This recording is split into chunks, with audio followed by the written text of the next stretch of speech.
Hello everyone. We are now moving to our second session. I request everyone to please be seated.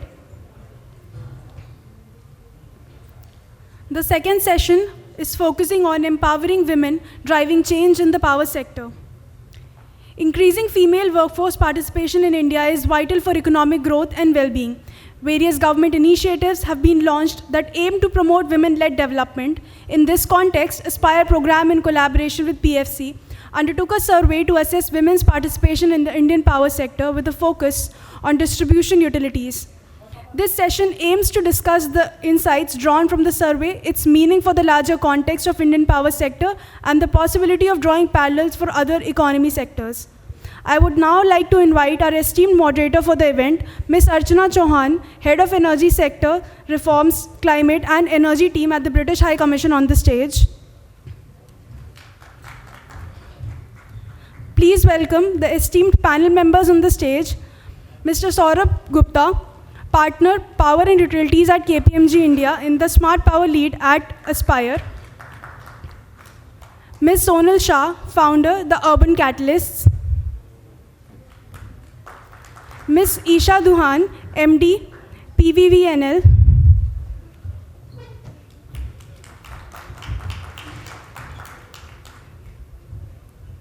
Ms. Kumud Vadva, Chief General Manager at Power Grid Corporation Limited, Dr. Ritu Singh, Deputy General Manager in Energy Efficiency Services Limited, and Ms. Sandhya Srivastav Shah, General Manager at BSES Yamuna Power Limited.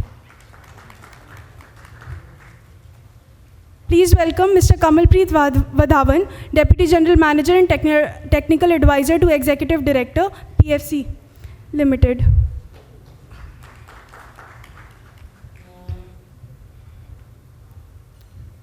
Over to you, Archana.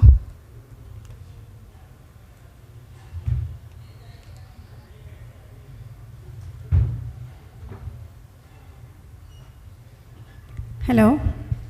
Yeah. Good evening, everyone. It is my pleasure to welcome you all to today's panel discussion on empowering women driving change in the power sector. So this topic is really close to my heart and immense importance, not just for the energy industry, but society as a whole. Higher female participation drive economic growth, innovation, contributing significantly to the GDP and societal well-being.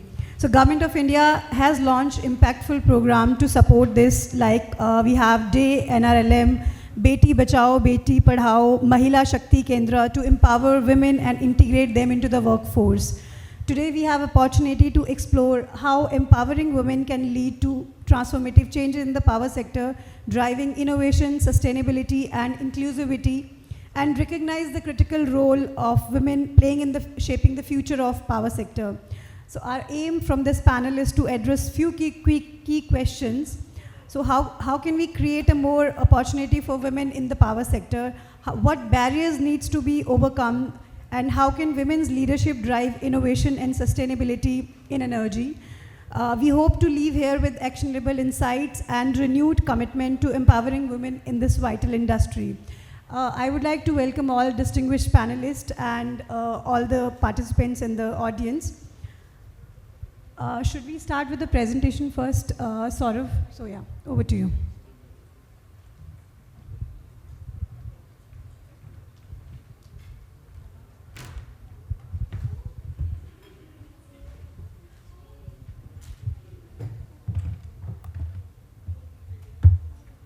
A very good evening to everyone, to all the distinguished members and the panelists. Today in this session, I'll set the context and present the findings that we have done for a report on gender equity in the Indian power distribution sector. It's one of its kind of analysis that we have tried to map the women representation in the Indian power distribution sector.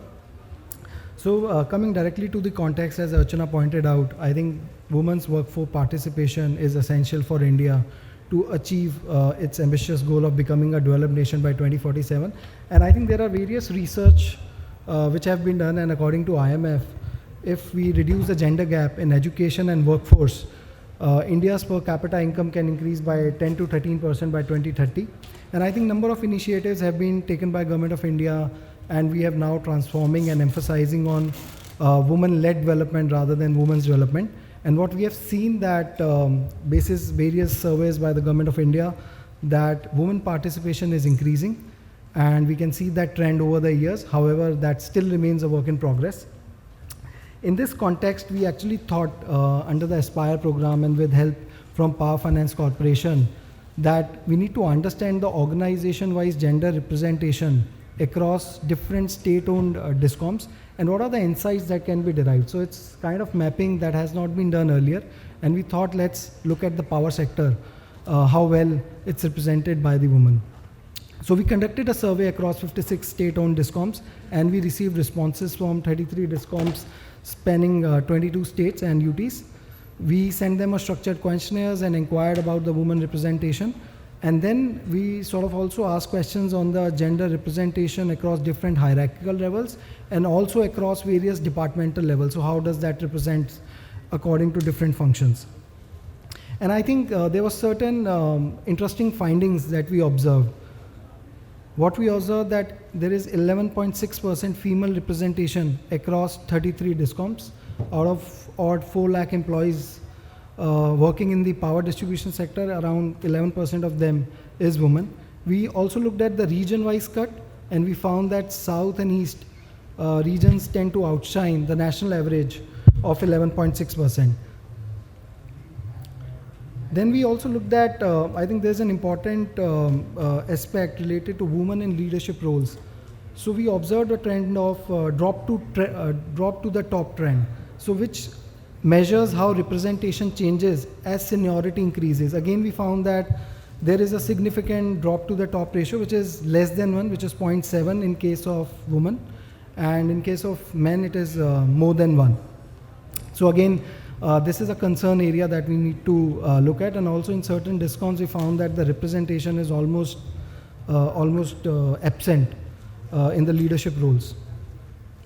Then we also looked at the findings with respect to the major functions where the stack-ups happen, and what we observed was that 8% of women have significantly lower representation if you look at the O&M department, which is more field-driven. Vis-a-vis the IT department, I think where we have more female employees, which represents the highest segment in the segment. I think some of the challenges that have been noted across different reports, surveys that have been done, I think we can categorize them into 3 aspects. One is the entry barriers. If you look at the fundamental questions, what we have observed that there's a low female enrollment in STEM program itself, which actually significantly reduces employment opportunities in the technical subject like power. Then, I mean, obviously there are cultural norms and societal expectations which happen. Then there are certain workplace barriers which are there in terms of employment, in terms of safety and security, especially in related to field works, night working. There is a significant wage parity which exists. There are provisions for lack of provisions for childcare, working hours, inadequate wash infrastructure, and so on. And again, there's low diversity in leadership position. As I said that in more than 8 discoms, we found there's no leaders, women leaders in the discoms, and hence there is no, there's a lack of role models for the women to aspire for. As I said, pay gap parity is pretty apparent. Again, this is from the Government of India report, and we can see the differences in pay between men and female. And I think I would just like to highlight one of the UK's gender pay gap regulation, which came in 2017. And the idea was to first reduce and then eventually, eliminate the pay gap parity between men and women, wherein the employers with 250 plus employees were required on an annual basis to publish their mean and median pay gaps, and also to highlight what are the steps that they are taking to eliminate these gaps. And I think the results have been very encouraging. It doesn't mean that India is not taking those steps. We have examples from, say, BCCI. Now in cricket, I mean, women cricketers get equal pay with respect to the men cricketers. So there are initiatives which are being taken now, but I think, again, as I said, it remains a work in progress that needs to be seen. So coming on to the way forward, I think there are strategic interventions that we need to undertake, which is in terms of strengthening the women workforce, in terms of more gender inclusive policies, creating awareness. We can think of some entry-level reservations because there's a significant gap that needs to be covered. And I guess, like we have the women reservation bill in Lok Sabha, I think something on that sorts can be considered, especially in the power sector. Second is the equal participation in the leadership roles. I think it needs to be more accelerated career pathways that we need to give to the women, more upskilling programs, so that there should be some kind of a mentorship. And women can, from an entry level to the senior level, they can graduate to that kind of a role. Then coming on to the balanced representation across functions, we have seen that the representation differs according to different functions in the DISCOMs. Again, capacity building, especially in the technical functions, and diverse hiring practices becomes important. And the last point I think I would like to highlight is on the monitoring and reporting gender diversity. When we started this exercise with PFC, frankly, we had no clue what is the woman representation in the power sector. And I think if we can sort of institutionalize this in terms of a gender diversity index across the DISCOMs, it will not only create the competition, but it will also transparently report what is happening on this front, and dedicated actions can be accordingly taken. Thank you so much. And the report, we have just released this, and I think more details can be found out in the report itself. Thank you so much. Over to you, Archana. Thank you so much, Saurabh, for setting the context. I think it's pretty unfortunate, only 11.6% of the workforce out of 4 lakh employees in the DISCOM and 33 DISCOMs over the country. So the women representation is pretty low. When it comes to IT industry, it's 30%, and pay parity is definitely one of the reasons. And when it comes to the leadership role, we have less than 0.7% of leadership role for women, which is also very unfortunate. But then, as you mentioned, a lot of initiatives has been taken, and I'm pretty optimistic that we'll do better. So I'll start the discussion with Ms. Isha Dubin, MD, PVVNL, and it's so good to see you as a young MD for the DISCOM. I would like to answer a question, ma'am. So we've heard reputed studies claiming positive impact of gender balance in the organizational workforce. As someone at the helm of government-owned key power DISCOM in the country, and that too in Uttar Pradesh, so in your experience, what is some of the effective policies or practices that have helped increase gender diversity in your organization? And also, if I may ask, how we can encourage more women to take leadership role in the traditional heavily male representative organization like Power DISCOM and Distribution Utility. Yeah, over to you, ma'am. Thanks. Good evening, everyone. I think I'll directly come to the answer of your question. Your first question was what policies have helped in increasing the gender diversity in the power sector. And I feel what I have observed in my 1 year of experience in the power sector, that in any case the representation is very less, very, very limited. But programs like Vidyut Sakhi, in which we have tried to enroll the self-help groups in helping in our collection, have been very, very successful. And apart from that, in sort of non-field positions like our control rooms and sort of our computer operators, our outsourcing employees, we have tried to encourage women. And but still there is a long way to go, and I think still yet what we can do to sort of increase the representation or balance the representation is, as we discussed in this presentation, removing the barriers, the entry-level barriers, the workplace barriers, and all the other barriers that women face when they come in the power sector. I'll give you a personal example. When I joined this sector about a year back, my daughter was 11 months old. I was pushed into the sector. I didn't know what to do for a good week. I sort of had a grid loss that what will I do with a breastfeeding child, and how will I manage the challenges of this very, very intensive sector. And with the summers approaching and the elections approaching, it was quite a challenge. And I must tell you, for about 3-4 months, I did not sleep for more than 4 hours a night. Partly because of the workplace challenges, and partly because I was still breastfeeding my child who was getting up every 3 to 4 hours. And cut to my first review meeting in Lucknow, where all the officers of the entire state, all the DISCOMs of UP are called up to the SC level. So in a hall full of around 300 officers, I didn't realize it. but I realized it I'll give you an example how I realized it, that in a hall full of 300 people, I was the only woman. I was the only lady who was sitting there. There was no lady up till the SC level. There was no officer. Yes, we had few exions who were women, but up till SC level, as we talked about that at senior positions, women are not there. I was the only lady sitting there, and I realized it. When did I realize it? That there was a separate toilet for officers, and officers were mostly male. And I had, I went to the washroom and I could not use it because of whatever, hygiene issues. So I had to sort of request them for allocating a staff women's toilet for me that I can use it. So at both our meetings. So that's how I realized it, I am the only lady, otherwise I would have sort of, maybe not realized it also. So in any case, the representation is very, very less. How can we improve it? We have to, as we discussed also, firstly at the entry level.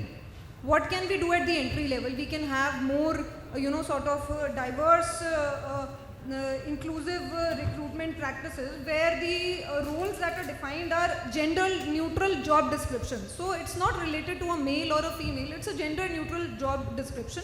And the interview panel can be more diverse, in which females can be a part of the interview panel, so that there's a more balanced and a more fair judgment of the merit rather than of whether the panel. In fact, in this hall also, I'm sitting here, I'm seeing, the representation of women. If I start counting in this conference, although on the stage it's pretty, good, and I'm happy to see, but इतनी women मैंने power sector में अपने एक साल के उसमें नहीं देखी हैं.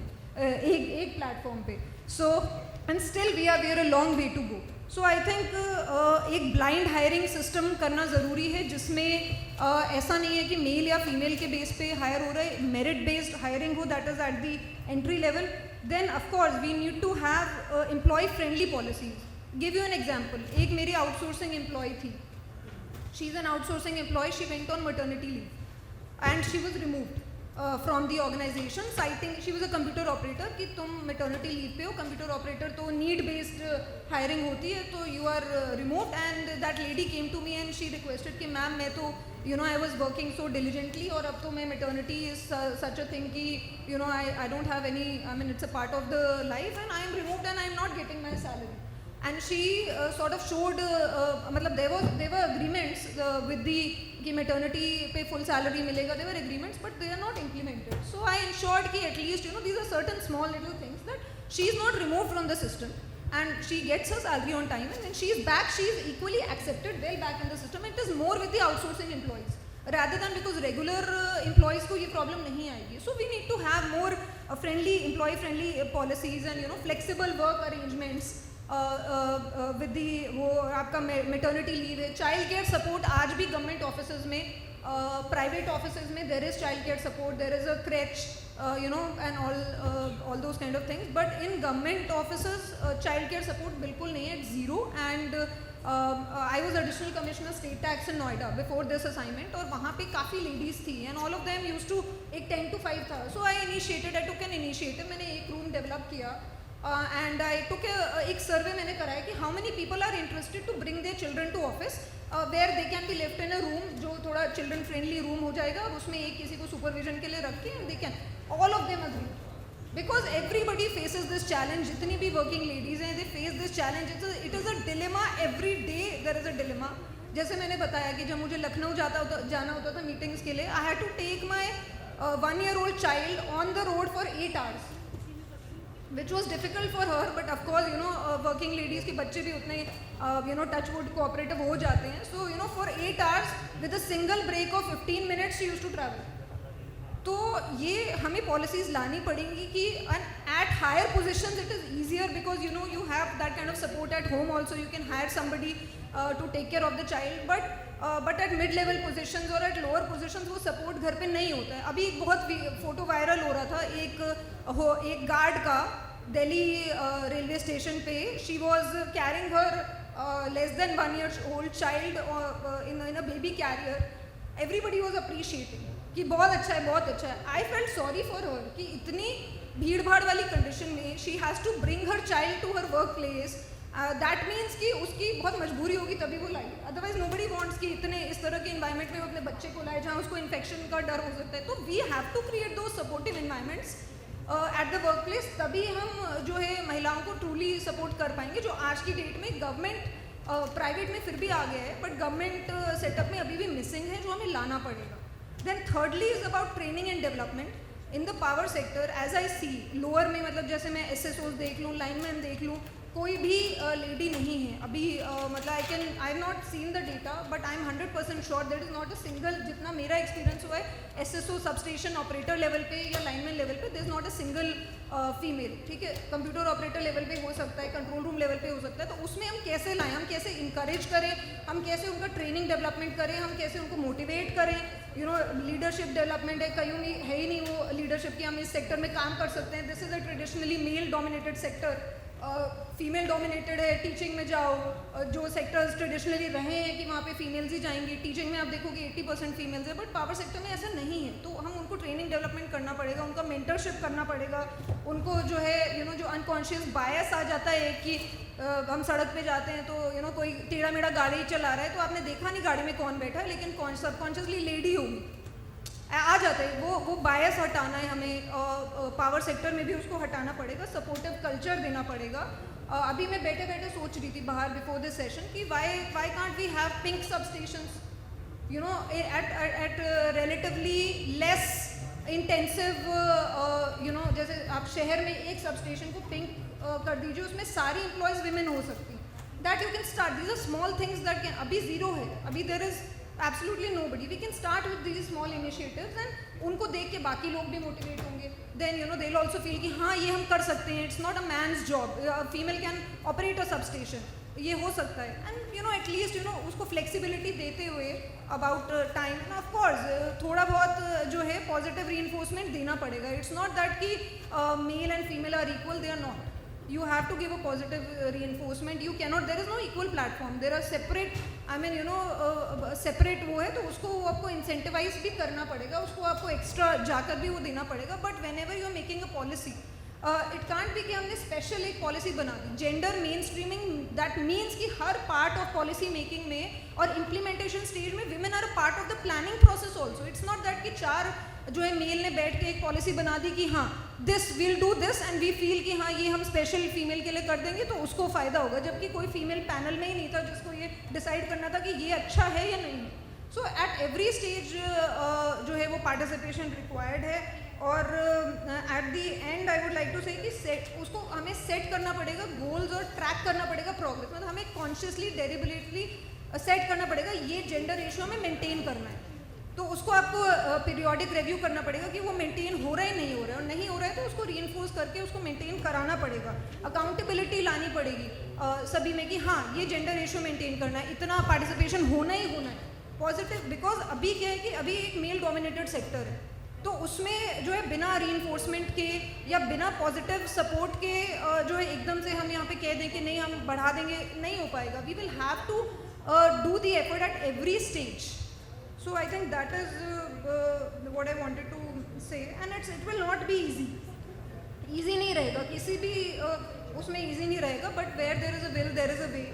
And कई challenging sectors रहते हैं, power sector is one of those. And there are women leaders at higher positions which is represented by the stage today. तो ऐसा नहीं है, कर सकते हैं, एफर्ट लगेगा, टाइम लगेगा, एनर्जी लगेगी, पॉजिटिव सपोर्ट लगेगा, बट कर सकते हैं. It's not something which can't be done. और ये जो फिगर्स हैं इनको हम चैलेंज कर सकते हैं, बट उसके लिए हमें बहुत सिस्टमैटिक एफर्ट करना पड़ेगा. Thank you so much, ma'am. It was really incredible to listen to your words. And I mean, the example which you were referring of the washroom, I think a similar incident happened with me. I went to on a field trip to JBM factory, and the factory was full of men. So in the contract agreement, they were supposed to hire like 10 to 15% women. And when I was there, I mean, it was all men, and then I had to go to the washroom, and then there was a long queue, and they kind of went there in the washroom and then cleaned the washroom and then said, now you can use the washroom, ma'am, which is quite unfortunate. And I think to summarize what you have said, ma'am, so entry-level barriers, we need to eliminate those barriers, and then employee-friendly policy to have a child care facility in the workforce would be really encouraging to women to participate and be in that workspace. And obviously training and development and mentorship. So, I mean, personally in my life, there have been a lot of women who has actually been my mentor, and because of them only I'm here. And obviously the family full of women. I have like 4 big elder sisters who are like all teachers, the traditional setup, and I did not choose to become a teacher. So yeah, that should be there. And policy making and the decision making should be done by women. There has to be a panel where women should be there when policy making is happening, and obviously setting the goal and tracking those goals. I would like to thank all the men who are present in the session today, especially because that kind of support is required. अकेले जो है female नहीं कर पाएगी जब तक mail support नहीं आएगा और ट्रेडिशनल रोल्स को हम चैलेंज नहीं करेंगे. End of course you know ये अभी बाहर डिस्कशन भी मैं कर रही थी कि women are the conscious keepers of the society. That is an established fact. तो मेन जितना यू नो कंट्रीब्यूट, बिकॉज अभी आपका पॉजिटिव सपोर्ट की ज़रूरत है. अभी एक मूवी बहुत पॉपुलर हो रही है, I have not seen the movie but memes वगैरह उसके चल रहे हैं, मिसेस. तो वो ट्रेडिशनल जो बैरियर्स हैं ना, वो जब तक जो है उसका यही निष्कर्ष निकला जितने भी मेम्स चल रहे हैं कि हस्बैंड को सपोर्ट करना पड़ेगा. So male have to support because ultimately it is a very very challenging for a working lady in today's environment. And because आप कितना ही कह लो बट चाइल्ड केयर सोलली नहीं तो सपोर्ट करते हैं. मैंने ऐसी बात नहीं है, they try to do whatever. आजकल जितने भी मैंने they try to do whatever best they can do, but जो है physically they can't do much. तो उसमें वो रोल जो है वो अल्टीमेटली जो है फीमेल की ही रिस्पॉन्सिबिलिटी बन जाती है. And it gets very difficult with a full time job with a challenging sector, a demanding sector. तो उसमें I am very very thankful to all the men sitting in this hall today, because men का number भी ज़्यादा लग रहा है मुझे. They are interested in such kind of a session, they want to attend it, they want to see कि क्या है. तो thank you so much. Thank you. Thank you, ma'am. Now I would go to Ritu, ma'am. So she's been my senior in the previous organization. It's so pleasure to have you, ma'am, here. So you've been heading the gender equality and social inclusion work at ESL, and you've been the gender focal point from ESL for the ADB funded program. Requesting you to share your experience, and also, so you've been involved with this 3 program. Would you like to shed some lights on that, ma'am, please? I think we have a video also we can play up. Yes. So first of all, thank you very much for providing this opportunity to us to showcase our program that we are doing in our organization. So I work in EESL, Energy Efficiency Services Limited, and the project that Archana talked about, that is 3 program that we are doing through our subsidiary unit, that is Convergence Energy Services Limited. So as this sector, as we talk about energy sector, because we work in the government setup, so although the presence is very less, but we are more on the implementing side. So Energy Efficiency Services Limited is basically working on the demand side management, where we have to work for implementing the energy efficient programs under Ministry of Power. And initially when this company was set up, there were many programs, but when it came to gender mainstreaming, so it was more about compliances, but we couldn't understand that how it has to be made compulsorily done, because it was very difficult at that moment of time, way back if I talk about in 2012-13, it was difficult to implement it. But I'm very thankful to Asian Development Bank, because they are one of our funders, and there were few programs which were funded by them, and they had the soft component where they were funding few pilot projects, and so it came under scaling up demand side energy efficiency sector projects. And under this we were able to do 3 major activities. One was to create energy efficiency awareness amongst the large masses, and it was mainly represented by women, be it SHG women or ASHA workers or girl students.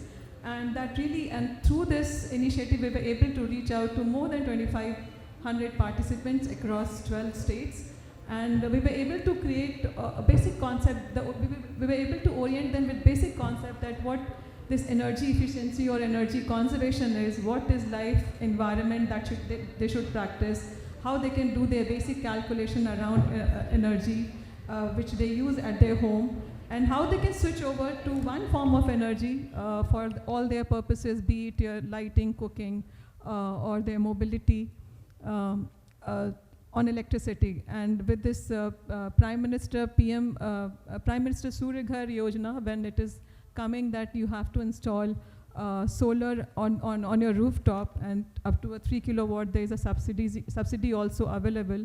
So I think that has also helped us in making our program to taking it to a complete green solution. And along with it, we also got associated with V Power, which is an initiative taken by World Bank, where they work on 5 pillars, and one of them is on promoting STEM education. Another 4 pillars are on retention, then training, then recruitment and policy.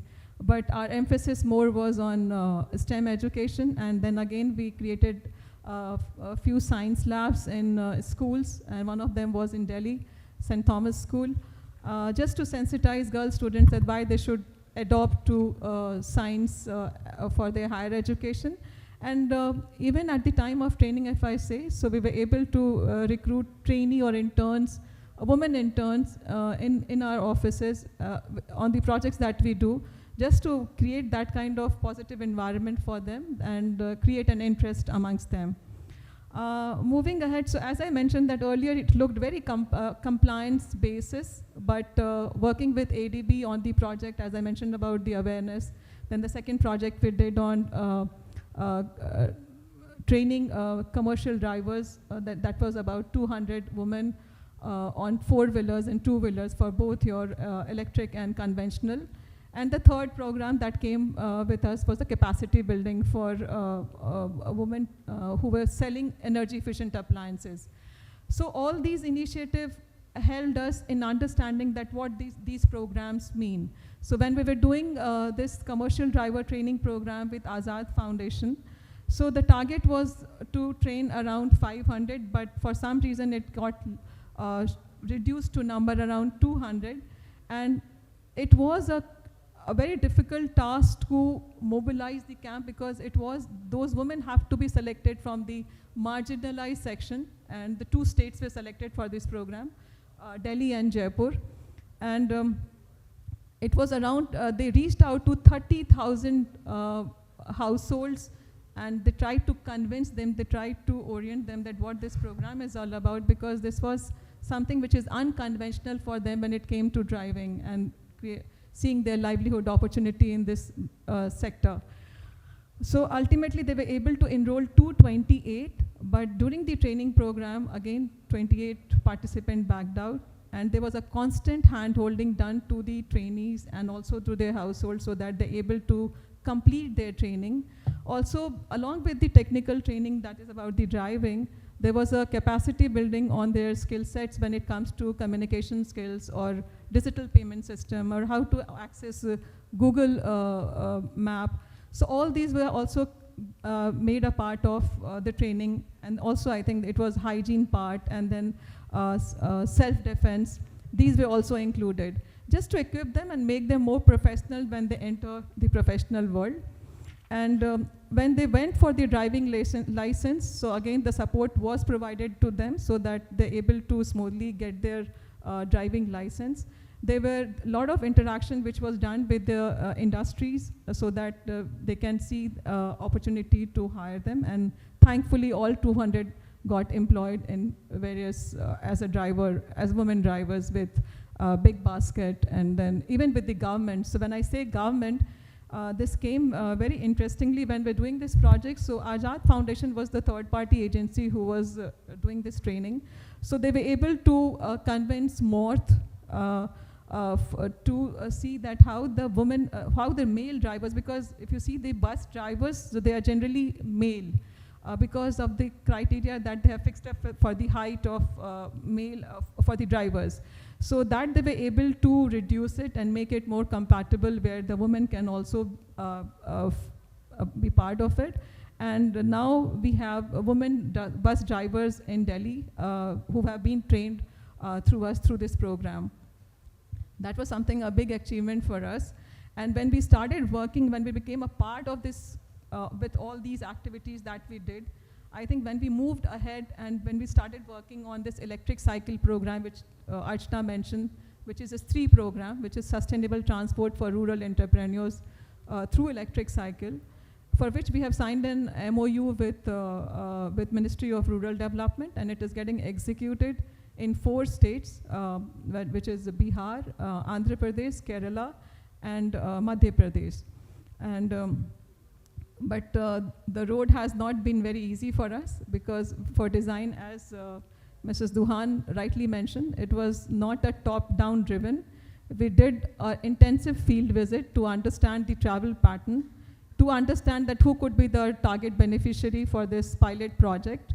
And we understood that it was SHG women, to whom we have to first see that it gets implemented through them, because to most of the people, when we interacted through our field visit, we understood that it is women who are lacking their conveyance.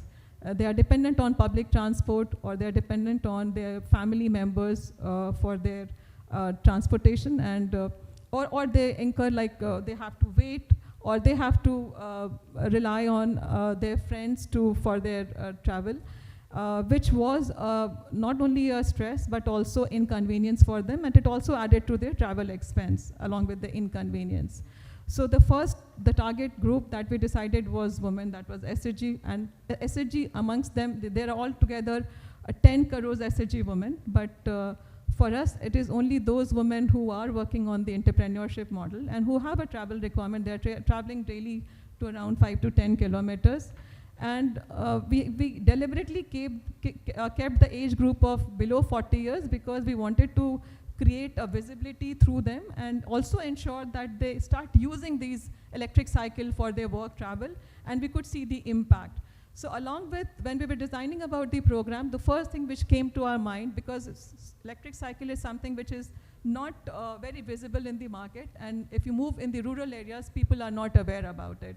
So through the field visit, we understood that people, especially women, they aspire to own maybe a moped, but electric cycle is something which they have not heard about. But at the same time, if you see the paying capacity, they did not have more than like 12,000–15,000. Whereas at that moment of time, the market price of these electric cycle was somewhere around 45,000 to 70,000. But thankfully, through the funding that we were able to receive and implement this project, we were able to provide these cycles to these women at 9,450. And the price that we fixed of this 9,450 was keeping this aspect in mind, that if people go and buy a cycle in the market, so normal cycle also costs the same. So if they get the electric cycle at the cost of the normal cycle, maybe when they start utilizing it, using it, they will understand the benefit of it. So that was the whole purpose behind it, by fixing the price at 9,450. And during the field visit only, we understood that what kind of design will be suitable for them. So we had kept the cycle for a month in Kerala. There's a Manikal Panchayat, which is a net zero panchayat, where the cycles were kept. Women came and they rode the cycle. They gave their feedback accordingly. It helped us in modifying its specification, be it its battery or its warranty service. So we specified, because there is no, as per the Motor Vehicle Act, there is no standard specification for electric cycle except for limiting the maximum speed to 25 kilometers per hour and the battery motor capacity of 250 watt. So we had to standardize the product also, and also ensure that the product remains robust when women use it. When we move ahead with this, so we have already distributed the cycle. Along with the distribution, we have ensured that we do the continuous hand-holding. That means that we have to develop a local ecosystem. So there is a training program that we are conducting. So in each state, out of 1,800, there are 50 women we are selecting, whom we are calling them as energy champions, who are getting technical training. And to ensure that when the cycles are rolled out, when they start using it, there are enough hand to handhold the other women who will use these cycles, who are going to use these cycles through this program. So, and also to ensure that maybe in future when they think that they can also be part of running their own service center around these cycles. So we are also developing a manual which will help and which we are going to submit to National NSDC, so that we are able to create some kind of technical training, which is certified technical training for these energy champions, who can further use these, can adopt to this technology, and they can start their own additional livelihood. Along with it, we're also doing the impact assessment. So our knowledge partner for this whole program is IIT Bombay. And the survey part, which has been conducted by Terry, and we have an NGO partner also with us, PCI. And through them, we are doing the baseline survey. Then we will do our midterm survey. Midterm survey is basically just to see that if there's any technical glitches which is happening around the cycle when women are using it. And then the end-term survey, just to see the impact, the social, economic, and environmental impact of these cycles on women. So based on our learning so far, we will see that how we will take it to the stage 2 of this program. But the whole concept, when I talk about the compliances, and when you start working, when you get engaged in such programs yourself, right from the designing, conceptualizing, and then implementing it, it makes a lot of difference. And when you have kept the woman as the focal point, even during the designing time, and when you are implementing it, so I think it makes a lot of difference, and it's sensitized, and it really gives that comfort that, yeah, you are working for a target segment who really need this kind of support. With this, we would like to play a small video, which is based on our learning from the 200 commercial driver training program that we did through Azad Foundation, which was funded by ADB. It will just give you a glimpse of that, how it was covered.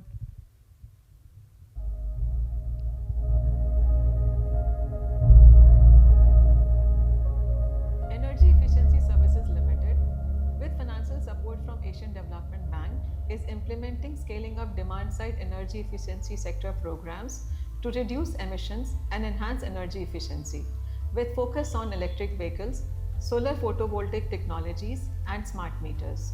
The project also emphasizes on women's active participation through a gender action plan, financed through technical assistance.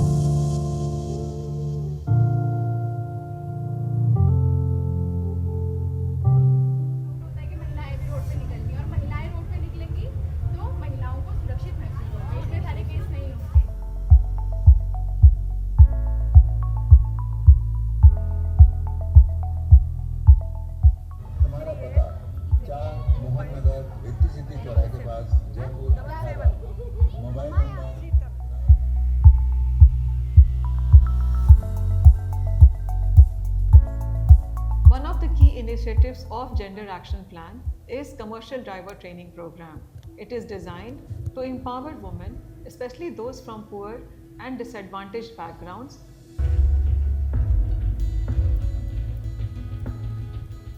WWW training program के तहत महिलाओं को हम fuel और electric vehicle पर training देने का काम करते हैं, और साथ ही उनको व्हीकल मेंटेनेंस की भी ट्रेनिंग देते हैं। ये ट्रेनिंग के दौरान हम महिलाओं के परिवारों के साथ भी काम करते हैं, जिससे परिवार में उनको पुरुषों के द्वारा अनपेड केयर वर्क में साझेदारी मिले, सपोर्ट मिले, और जिससे महिलाएं अपनी ट्रेनिंग और नौकरी बहुत अच्छे से कर पाएँ।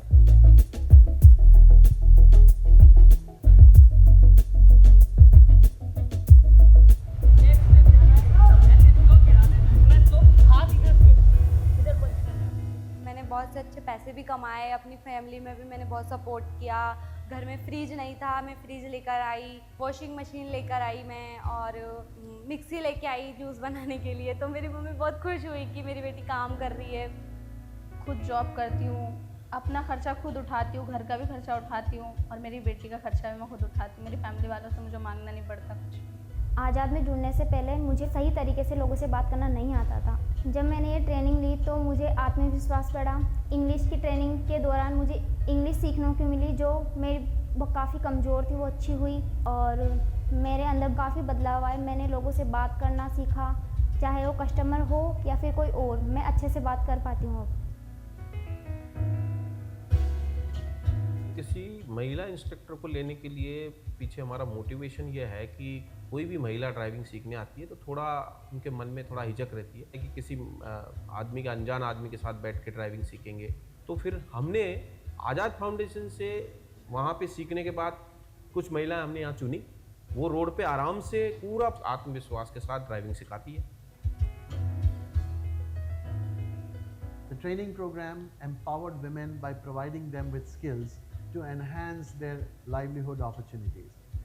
Many trained women who had never ever dreamt of even driving a scooter or a car have now obtained their permanent licenses and are successfully employed.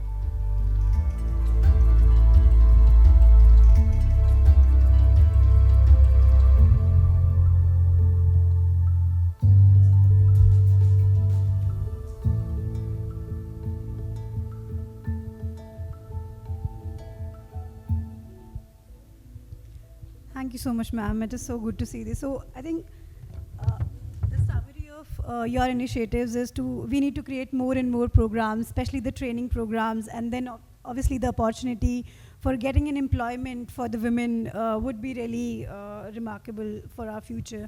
So in the interest of time, I would now go to Ms. Kumud Wadhwa. Ma'am, you have the experience of 30 years, and that too in the technical sector in Power Grid.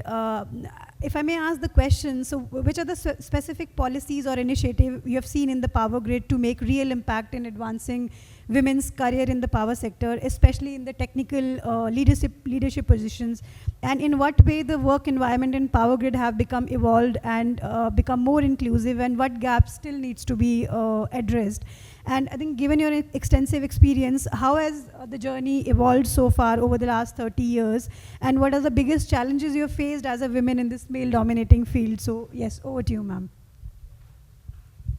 Thank you for giving me this opportunity to share my journey. I'll take the second question first. I graduated in 1989 and I joined engineering college in 1985. So the biggest barrier at that time was to break the societal barriers. As Isha mentioned, that the general biases which were there prevalent at that time was that girls should not opt for engineering. They should only go for teaching kind of career options or for medical. But somehow I was given very good kind of environment at my home, and I was given that kind of empowerment by my parents that I can choose what I wish to be at that time. That was about more than 3 decades back. So I had read somewhere in a magazine that India does not have its own technology. Whatever we are manufacturing in India, that is based on some patents which we are borrowing from other countries. So that was a trigger. Why can't we become good engineers? Why can't we do something which is innovative and which is from within our country? So that was the driving force, and I liked the subjects, so I chose engineering as my career. Even though some of the seniors mentioned, no, girls should not go to the engineering college. They just fail, they can't cope up with the stress of the education there. But when I entered, I was amongst the toppers in the first year itself. So we had to prove our mettle. We had to prove that we can do it. I can do it. There is nothing like, always say, I can do it. Not that this cannot be done by me. So that was the motto that kept me working in this male-dominated world or environment. And also the environment also changed. It is not that whatever was there 30 years back. So when we joined NTPC at that time in 1989, the earlier female employees or engineers, whosoever were there, they were given postings at corporate or regional offices. But for our batch, they had decided, no more corporate office, no more regional office, they are to go on field. So because I was staying in NCR, I chose for Vallabhgarh, and I was given that kind of flexibility to choose my posting place. Not only me, other female friends of mine at that time were given that kind of flexibility to choose whichever place was nearer to their facility or they found comfortable as a posting place. So once I joined that Vallabhgarh substation, the day I joined there, my DGM that time took me for patrolling, not just patrolling, on a construction site which was hundreds of kilometers away from the main city. First day in my office, without any food, without water, without knowing where we are going. And we were going as part of team to monitor what was the construction project at the fag end of that construction line. So he told me, this gives you the hardship that you are going to face when you are going to get that field posting. But I was not disheartened. So even I was given field office job, you be there, monitor the projects at office. No, I said, I will go to actual Ballabgarh substation. I will work there, I will work for testing, I will work for commissioning, transformer maintenance, all the technical jobs which were being done by our male friends, colleagues at that time. Those were, those I asked for, that I will work on those fields, and I was given the opportunity. So equal opportunity was given by my seniors. So that was one big support factor that I received even at that time. Though the infrastructure was not ready, for 2.5 years, I worked at a remote substation which did not have a women toilet facility. So I had to ask that guard, you please be on watch once I'm there in that. So those things we faced, but I did not lose heart. And I gained the experience which helped me to survive in this male-dominated world up to now. And I am very much confident. Whatever I talk with that experience. So that is my journey from where I started and from where I am. So hands-on experience helped me gain confidence. And I'll give that message to each and every girl as well. Don't say that I can't do it. Find out ways which can help you in delivering what your other partner, male members can deliver in your company. So that was one aspect. And as far as companies' policies are concerned, we are really fortunate that in Power Grid, lot of training programs are there for specifically focusing on grooming leadership potential in the women employees. And we are asked whether we would like to work on specific assignments, and if one is really enthusiastic, one can deliver. And as Madam mentioned about pink substations, we do have pink substations now in our company, 400 kV substations, which are totally manned or man-powered by, again, I'll not like to use those words, but those are being managed by female employees. So those are the substations now there in our company. And lot of opportunities are being given to the female gender. But still, we do need to create those facilities which can allow the younger generation to work with more work-life balance. So flexibility and infrastructure, like crèche facility. Even though it is a mandate from government side that for establishments which have more than 20 employees at one place, there should be a crèche facility. We have tied up with a crèche, but that is not in the office complex. So that is in turn not helping the employees to really use that kind of crèche facility. It should be there in the office complex, like private organizations are providing. So such kind of facilities will be required to be developed, in my opinion, but things have changed. Now, even the percentage of female candidates who are entering STEM field has improvised a lot. I was the only girl in my total classroom once when I was doing my engineering, but these days the number is almost balanced. 40 to 50% women are there in a classroom in engineering as well. So we do hope that the things at top positions or leadership roles also will change now, because more people will be there which are from our gender. So that is my few words on this. Yeah. Thank you so much, ma'am. I mean, so when it comes to your journey, I mean, you have been fortunate enough to have parents like this. That so the societal barriers were actually, they were braked in the house itself. So because charity begins at home, we need to actually nurture our kids when it comes to our home, and then society will fall into places. And definitely the trust and faith in ourselves is also very important. So we need to break those subconscious bias. As in the video itself, we saw that a lot of women driving cars, and they're making living out of driving, which is still seen at not very common practice. And I think a lot has been changed from 1989 when you were in engineering, and when I was in my engineering batch, there were like 40% of women in my class. So a lot have been changed, and I think still we have a long way to go. But yeah, now I'll go to Mr. Kamalpreet, the male in our women dominating panel. So your organization has, so we've been associated with PFC for a very long time, especially with the Aspire. Sorry. So your organization has led some of the key initiatives to promote the gender balance in the sector, including the report, the Jessie report, which we launched in the inaugural session. Can you share some highlights, key insights, and which were the eye opener for you when it comes to the report, and what are the intervention as a nodal agency PFC is taking, and also as a financial institute like PFC, what are the inclusive financial policies which could be benefited by women? So if you can share any policies, thank you. Yeah, so thank you so much, Archana. I seem to be the only constant here on the stage, but nevertheless. See, as far as the report is concerned, I mean, we are very thankful to the Aspire FCDO team, the KPMG team, who's worked on this very innovative idea of having a survey like this being done.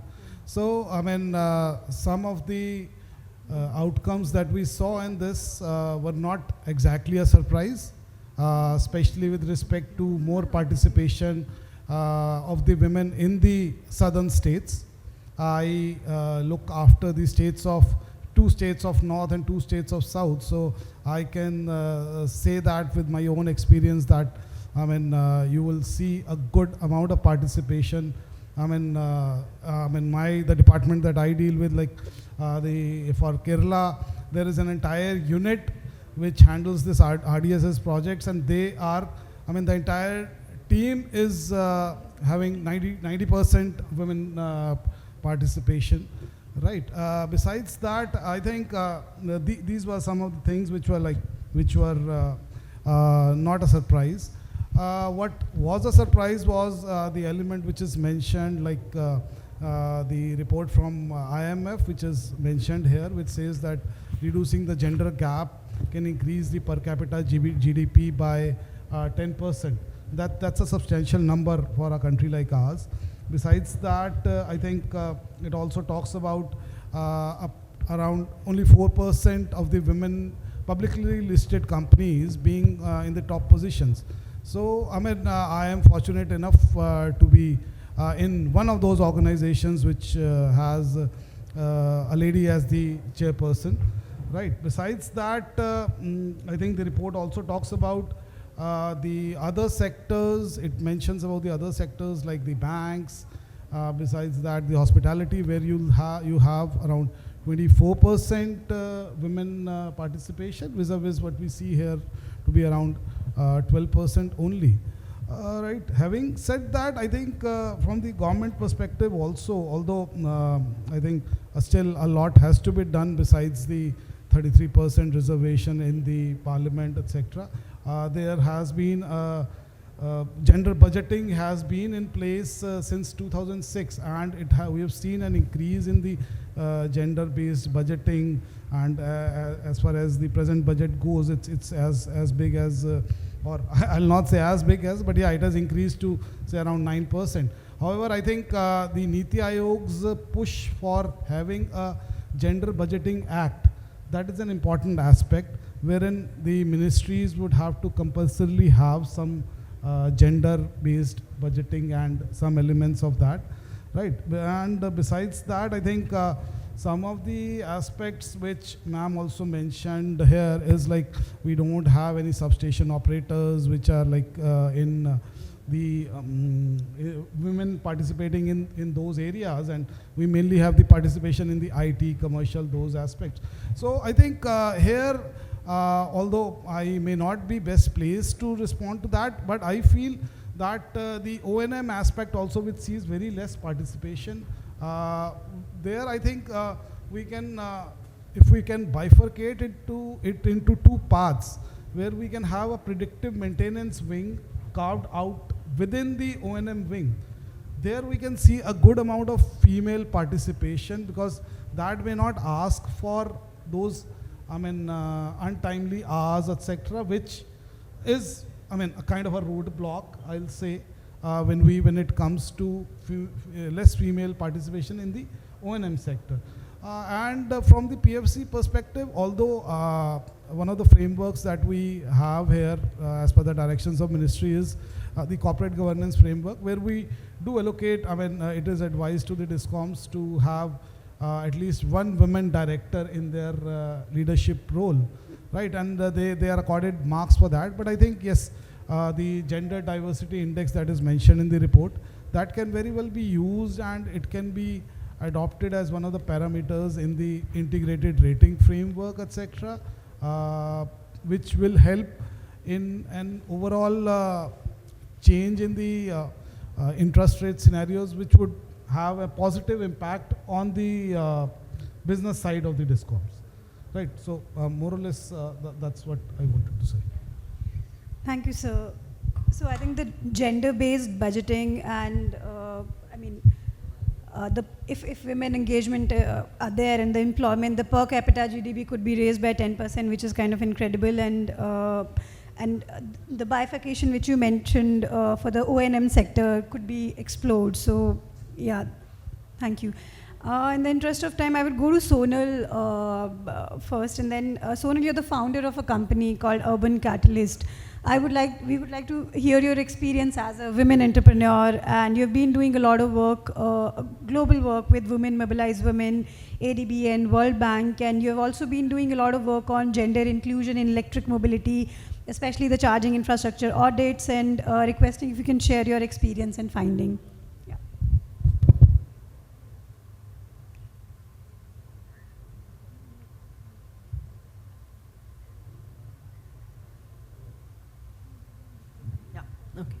Thanks, Archana, for having me here. It's very nice to be in a panel of implementers.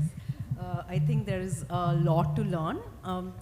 So I'll just start with some of our work is around being catalysts, and which means is that we look at research to provide both policy and project insights and then support implementation. I'm going to share some brief findings from a research that we did in order to increase the uptake of electric two-wheelers amongst women. This was funded by FCDO, and our working group included experts from the ADB, the World Bank, GIZ, and the private sector. And our main goal was, one, to understand what were the barriers that women were facing vis-a-vis men, both personal and commercial users, focusing on urban areas though. So our focus is a little bit on urban areas, looking at Delhi and Chennai. And I'll give 2-3 more data points. Is as of March 2020, only 6% of all driving licenses have been issued to women. The last mile delivery industry is expected to grow by $165 billion from 2022 to 27. And yet we see that women constitute only about 4 to 6% of last mile delivery drivers. Let's look at numbers on ownership of electric vehicles. Does anyone know? We cannot, because MORTH does not collect this data in their Form 20. So while I am registering the vehicle, and it's such an easy, low-hanging fruit, we don't have data, right? So we have very large investments in increasing the uptake of electric vehicles, but we don't know how they are benefiting women. So that became the basis of our study. We looked at 5 entry points. We looked at the driving license process, charging infrastructure, access to finance, institutional support as well, and the design of vehicles. In the interest of time, I will just focus on one, which looked at charging infrastructure. A lot has been said about the supply side, but we developed a framework to audit charging stations based on our feedback from users, and we found such interesting insights. We had again 4 criteria: the ease of locating a charging station, safety and security at the charging station, charging network and connectivity, and amenities. Just one point I'll mention. When our team went on site in the cities of Delhi and Chennai, we found that 46% of the charging points in Chennai were non-operational.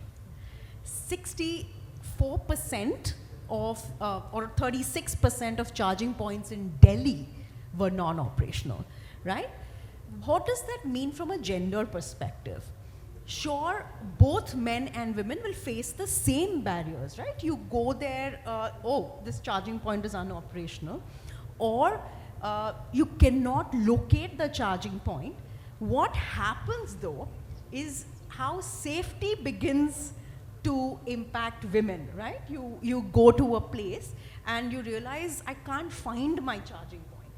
So I think we then started really kind of focusing a lot on this, and we submitted our recommendations to the Ministry of Power, who incorporated some of our recommendations in the guidelines issued in 2024 of September on how we could improve charging points from a user perspective, but we incorporated gender perspectives. Very quickly, I'll talk about the other work. We were also engaging with Niti Aayog over the last year because we were trying to see how state EV policies could become gender inclusive. Because based on our findings with commercial and personal users, we found that the total cost of ownership of an electric two-wheeler was 1.2 to 1.7 times higher. Why? Because women are not traveling as long distances or as long as the men are. So this has an impact. So due to our engagement and multiple representations to Niti Aayog, an advisory was issued by them in mid-February on 3 pieces to selected states. One, include targeted schemes to increase the uptake of electric vehicles amongst women. 2, skilling, reskilling, upskilling of women so that they can participate in the entire EV value chain from manufacturing, operations, and maintenance. And lastly, safe charging infrastructure. Thank you.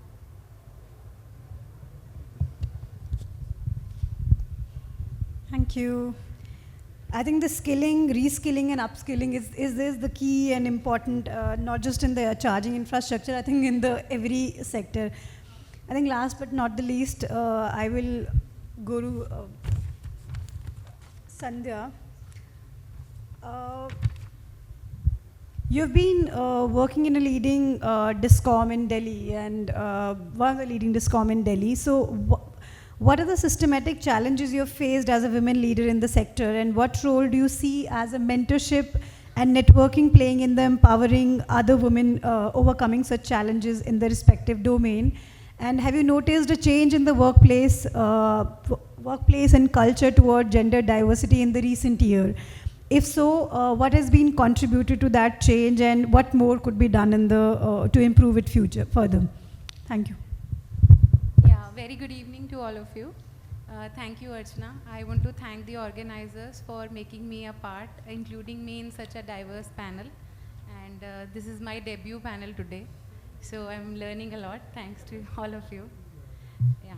I'll give a 3-liner brief about my role currently, which I'm playing in my organization, and then I'll come up to the answering to the questions.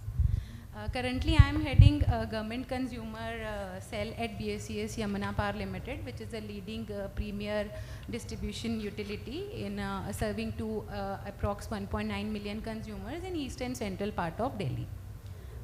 I have been a part of various I have been part of various segments in BSCS. Like I have been deployed in the DER projects, NTI, business development, CSR, and corporate communications. I have been a part of various decarbonization and energy efficiency programs like DER, energy efficient appliances schemes, and awareness programs and research-based assignments in collaboration with various think tanks. One of the key role which has been with me since all of these assignments, was to develop collaborations, to bring technology and new initiatives which can help power distribution utility for attaining better energy performance levels. Being a non-technical, I am not from an engineering side, I am purely from a communication background, a public relations and mass communication diploma holder. It was very difficult for me when I entered BSCS. It was an accidental interview. They called me like, we have a post for public relation officer, and actually public relation work was not there. So, but I landed up, so I had to perform. Similar to what Isha ma'am told, there was only me, a single female in the division office, that too in Dilshad Garden area, which I have never been in my life. And there was no washroom where I can approach, and only one female was there in the full division office who was a sweeper. So I had to use her washroom initially in those days. Then coming up to the question posed to me, I definitely believe that mentorship and networking play a crucial role in your development and journey. Mentors provide support, guidance, and opportunities which can help women overcome the barriers, which can advance their career opportunities and achieve the professional goals. Networking is the basically networking is the only factor because of which today I am here sitting on this side of the table. Networking provides so much of information which is generally not available in a formal course. So in that case, you learn more, you receive invitations to represent a panel, you end up writing publications, and there is so much of career advancement by networking. The second question which was put to me was the gender diversity. So yes, if we see the movements like Me Too and Time's Up, they have brought attention to gender inequality, and they are prompting the organizations to address these issues more seriously these days. Researches have also shown that a diverse team perform better, give good results, and are more innovative. So organizations in today's world have come up for looking for forming more diverse teams to perform to achieve the goals. Further, there is a need, which I personally feel is, there is a need for more encouragement to women for STEM education. Because since I managed, I'm managing since last 2 decades, but DISCOM or power sector being a traditionally a male-dominated sector, often sees women underprivileged or underrated. So there is a need for skill development through STEM or some vocational tailor-made programs for the women or short-term courses. Plus, the second thing is that organizations, which they are doing it right now, but more need is required for promotion of more extended maternity or child care leaves and providing the facilities for the women to perform better. We are running late for the session, and my one mind is at home that my 8-year child would be waiting for me. So these barriers, if organizations can take care of these hindrances, the women will achieve and perform better. So thank you so much. I think I completely feel you. My toddler is 3 years and she's definitely waiting for me at home. And I think you summarized pretty well the mentorship and the networking. This plays a major role. I mean, support, guidance, and overcoming barriers and advancing career opportunities. And definitely the networking also plays a major role. You network with a lot of people, then you get opportunities. You come to these panel and debut and do a very well debut. So that Since last 2 to 3 years, I am sitting on that side, and today I am at this side. So it is all because of my mentor. I am lucky to have all the immediate superiors, all those I have got are really a good mentors, and showed me my capabilities they have showed me, and paved the path for me to progress. Which is really, really good. So I think one thing is really clear from the session. A lot of progress has been made so far, and a lot of initiatives have been taken by the organization themselves and also by the government of India. And I think there's still a lot of work need to be done. And women, we cannot do it alone. We really need men to support us. So we just don't need a women-dominating society again. So if I talk about the British High Commission here, so we have like my boss is a woman, her boss is a woman, and the entire chain goes up to the High Commissioner. She's also a woman, and she's apparently the first women High Commissioner in India. So we need a diverse culture, and we really need support from everyone. I think in the interest of time, I would really like to thank all the panelists. I mean, if anybody wants to give their last remark, because it was really good to have you all here and talk about the topic, which is also very close to my heart. And thank you so much, everyone in the audience. And we've been running very late, but thank you for being patient with us. Thank you so much. Thank you.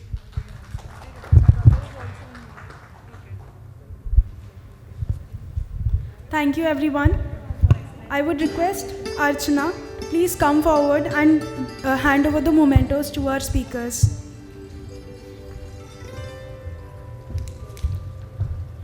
Miss Isha Duhan.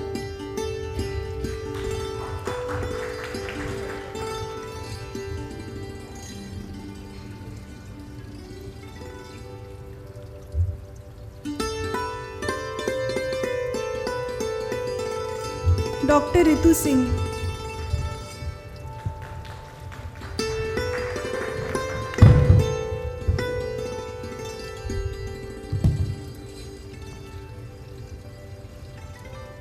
Miss Sandhya Shah.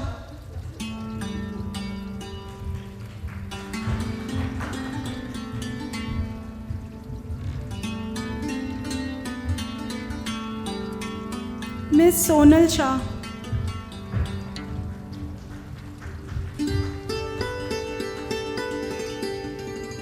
And Mr. Saurabh Gupta.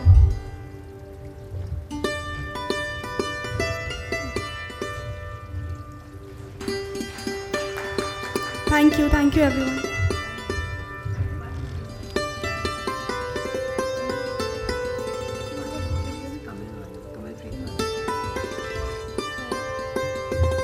One more, Mr. Kamalpreet Wadhwa.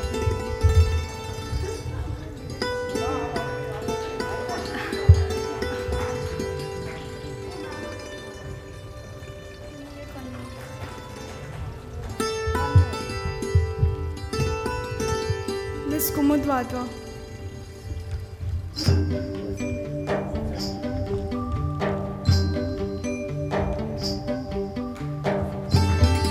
I request everyone, please come forward for a picture.